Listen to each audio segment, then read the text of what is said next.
Welcome to cyber world. তো দাদা আজকে এসছে সোদপুর মুড়াগাছা থেকে। তো দাদা একটা বাজেট ছিল অ্যারাউন্ড 40,000-এর মধ্যে। তো এই যে টোটাল যে সেটআপটা আপনারা দেখছেন এটা 45,000 ইনক্লুডিং জিএসটির মধ্যে আছে।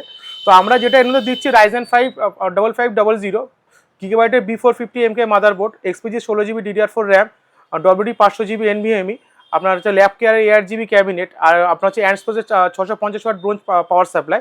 এর সাথে যেটা গ্রাফিক্স কার্ড আছে 8GB DDR5 RX 570, আর এর সাথে হচ্ছে আপনার একটা ওয়াইফাই অ্যাডাপ্টার, একটা 2.0 স্পিকার, একটা আপনার ইউপিএস। এই টোটাল যে সেটআপটা আপনি দেখছেন এটা হচ্ছে 45,000 অ্যারাউন্ড আছে টোটালটা। তো দাদা মেনলি যেটা ইউজ করবে, দাদা মেনলি অফিসিয়াল ওয়ার্কের জন্য দাদা নিচ্ছে, তো টুকটাক হালকা ফুলকা গেমিং এডিটিং এর জন্য নিচ্ছে। তো দাদা আরও আমার মনে হয় আরও কয়েক জায়গায় রেট ফেট নিয়েছে, তো রেট তুমি ঠিকঠাক আপনি পেয়েছেন তো মোটামুটি? তো রেট ঠিকঠাক পেয়েছে মোটামুটি। আর দাদা আমার কাছে আগেও একবার কোটেশন নিয়ে গেছিলো, তো আজকে এসছে। তো মোটামুটি আই থিঙ্ক দাদা হ্যাপি আছে। ঠিক আছে, তো থ্যাংক ইউ।